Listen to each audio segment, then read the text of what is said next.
But I think the league needs to say, like, what are our actual biggest problems right now? Because if they did that, tanking would not be anywhere close to the top of the list. 301-230-0980 is the phone number. 301-230-0980. Your Wizards or general NBA draft/draft lottery thoughts. Let's start off with Ray and Frederick. Ray, thanks for calling. You're on the Hoffman Show. Hey, Craig. So thank you for taking my call. The simplest thing to do, what Anthony was telling me, where executives and media members were able to look at the ping pong balls, let everyone see it, not just media and executives. Let everyone see it. Bring in a big old ping pong ball and let it spin, and 1,000, whatever, how many balls in there, and let it spin, and then you'll see it. Because like say the Mega Millions and the Powerballs, everybody sees the balls. You can't really rig that. So if everyone sees that, then it's never going to be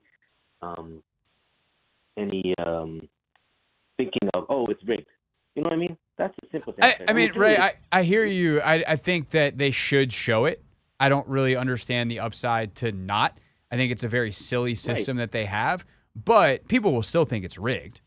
Like, the old envelopes in the big giant wheel was what got the whole conspiracy theories about the lottery started in the first place, because they're like, oh, it's the frozen envelope, and David Stern knew not to pick the cold one, and that's how the Knicks got Patrick Ewing in 1985. So, like, people, I guess if it's maybe people are more familiar with the lottery ping pong balls, but people will be like, oh, the balls are weighted, or the technology is advanced, they can pop up the right one. Like, I think the only way for them to get around it being rigged is to make it so that the lottery has either a much smaller impact, aka it's just one pick and one pick only, and thus fans aren't lamenting falling 4 spots like Wizards fans are today, or just get rid of the thing entirely. Just say, like, hey, if you lose the most games, you are the worst team. Or there's all these, like, wheels. There's other ideas that are more radical that people have put out there, but I think as long as you have a lottery, Ray, I think people are going to think it's rigged, even if they see it right in front of their own eyes. One more thing.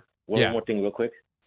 Thank goodness we have Jaden Daniels, because without him, I don't know how DMV fans will cope.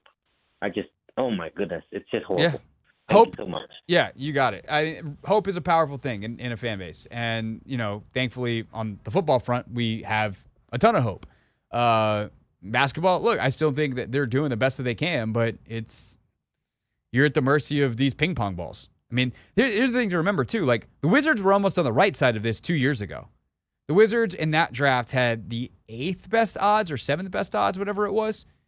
And the way the draft lottery works, for those that don't know, is there's 1,001 combinations, and then one of those combinations is unassigned.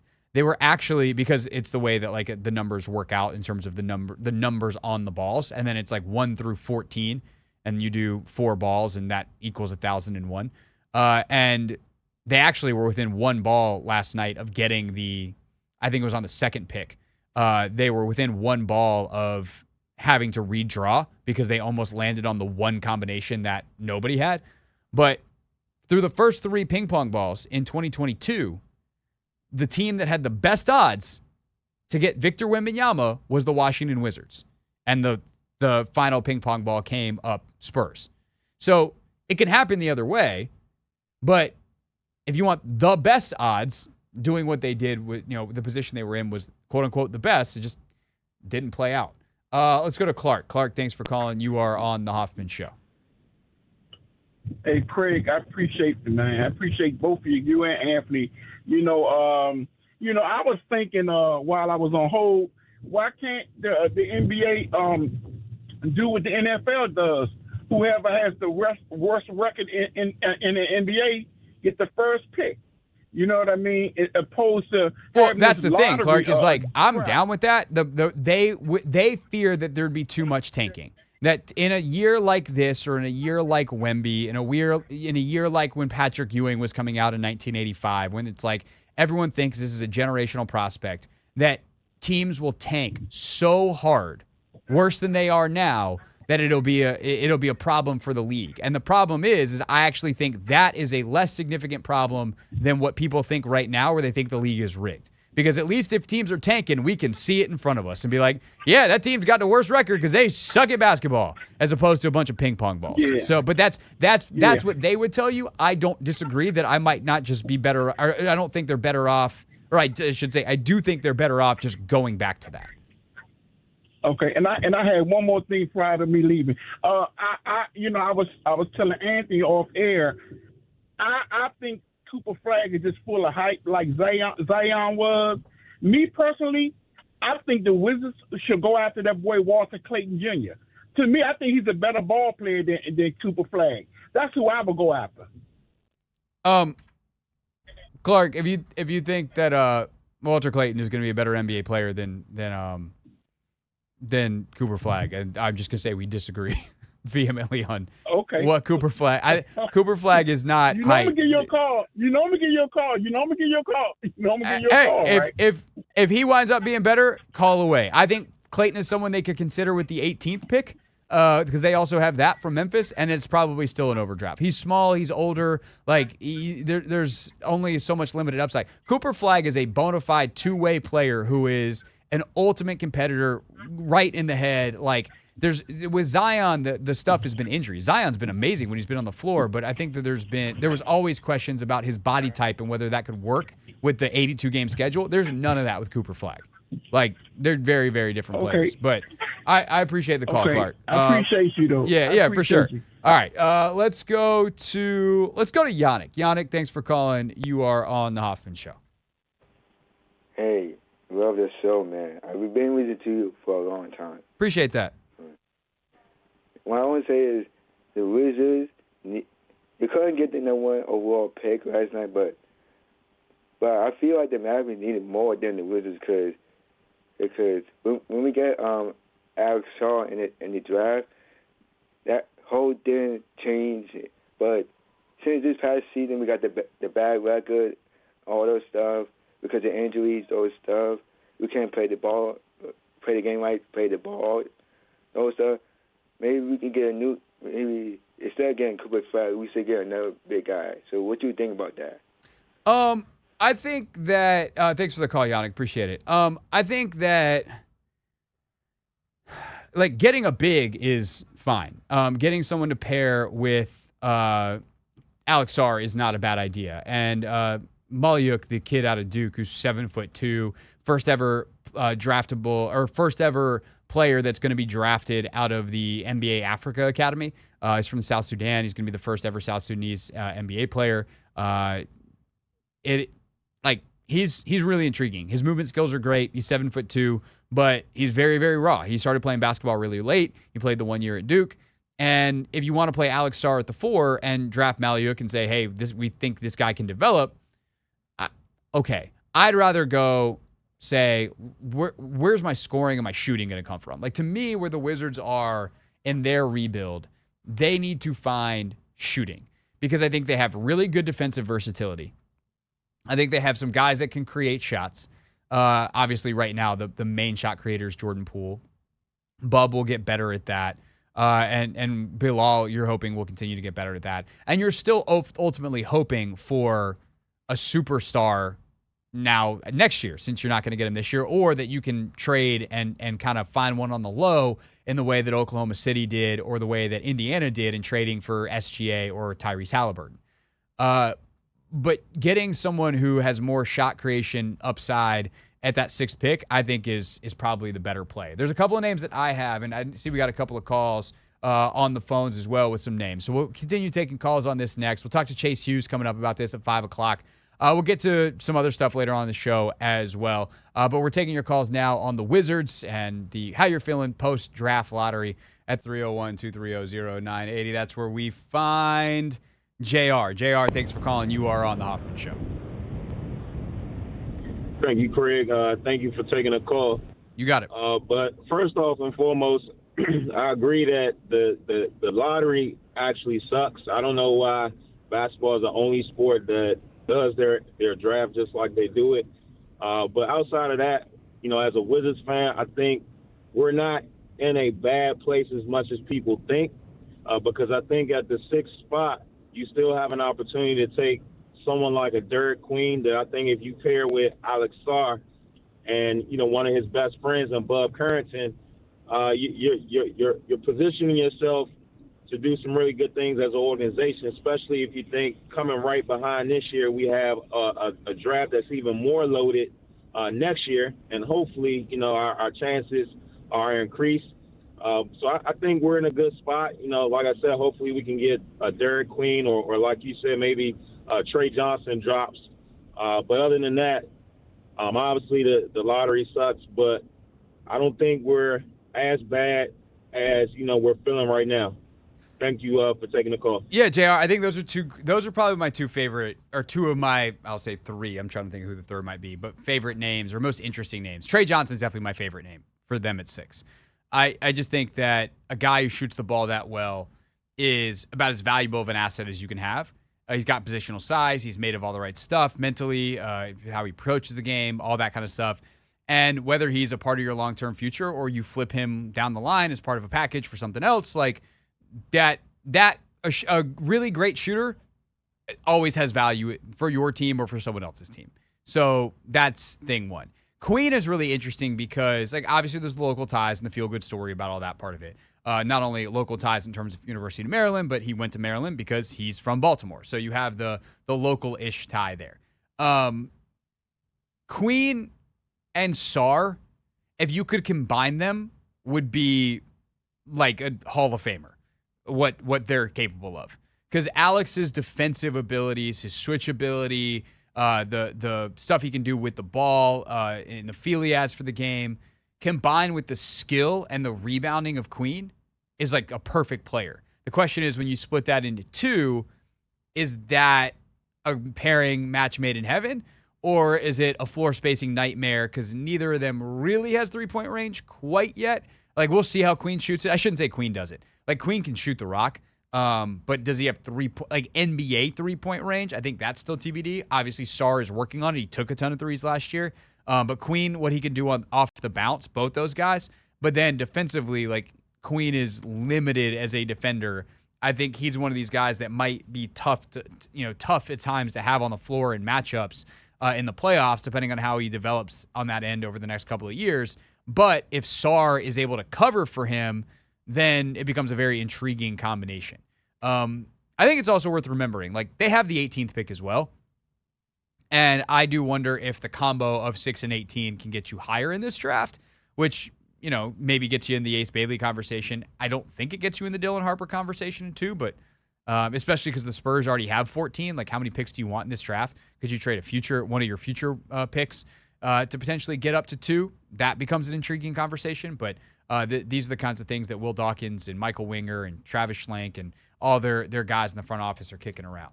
Let's go continue back to the phones, 301-230-0980. Let's go to Tim.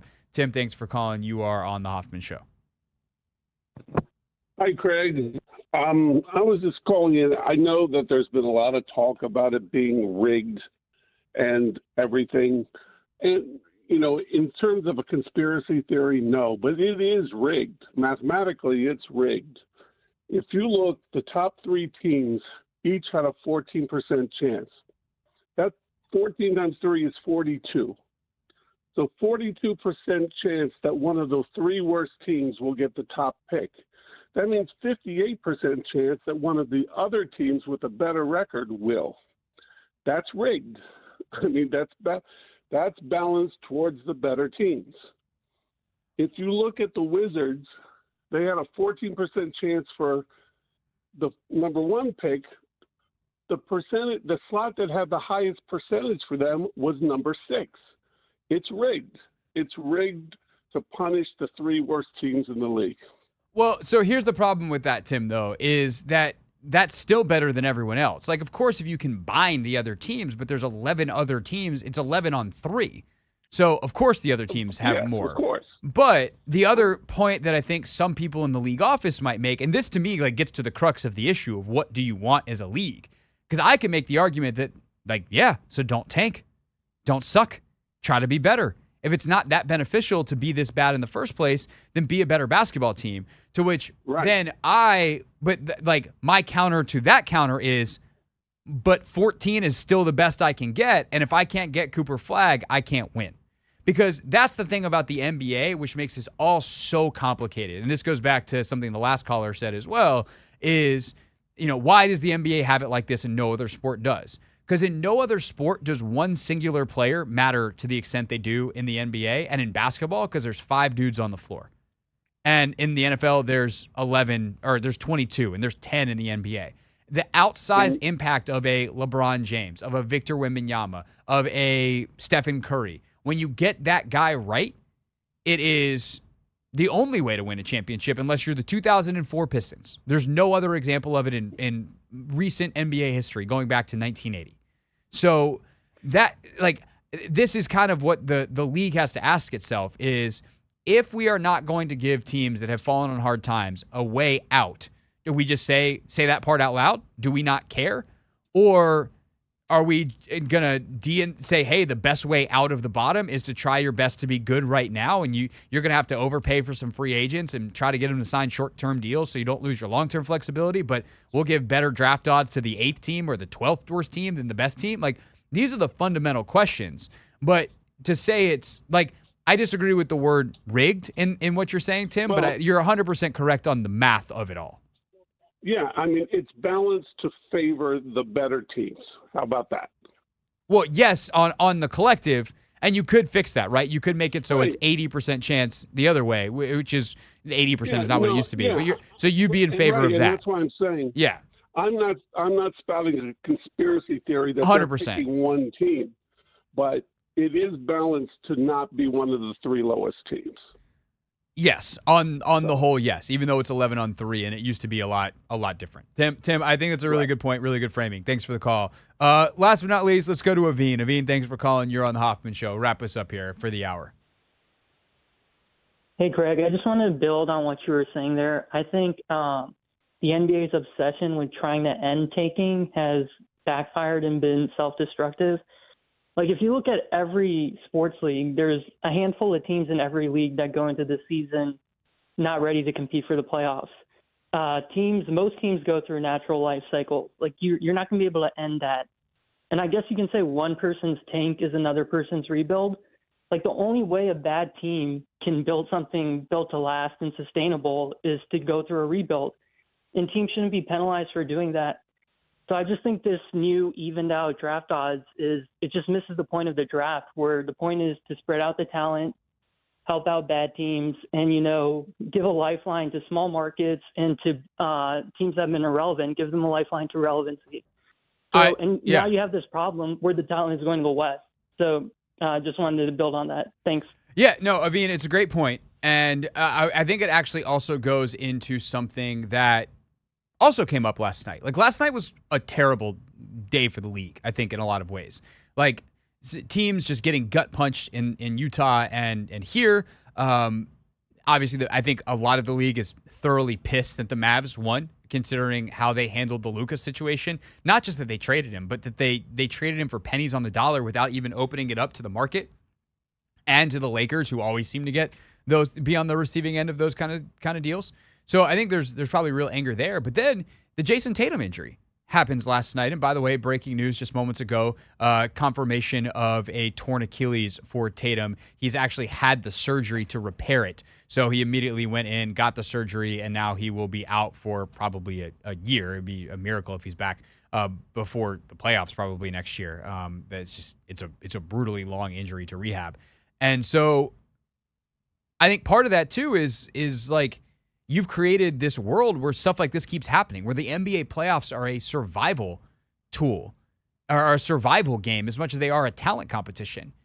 I think the league needs to realize where its problems are, realize who it needs to be. And I want to talk about the Tatum thing later, because I have deeper thoughts on that and kind of where the league is as a whole. But I think the league needs to say, what are our actual biggest problems right now? Because if they did that, tanking would not be anywhere close to the top of the list. The biggest problems the league have are people think that it's rigged, and by the end of it, none of the stars are available because everybody's hurt. So if you can find a way to shorten the season, concentrate your talent, and have it available more often, you'd still keep a ton of money because you could put a higher percentage of games on national TV, and then find ways to where you're also playing less meaningless basketball because teams aren't incentivized to tank for as long during a season because of the shorter nature, more unpredictable nature of a season. Like, you fix a lot of stuff. So it's a great call to wrap us up from Aveen, and it's a bummer kind of to see the way the league happened yesterday, for lack of a better way to put it. What's up, kiddos? It's your boy Clinton Yates from ESPN. It's the Hoffman Show on the Team 980. Tell your mama I said what's up.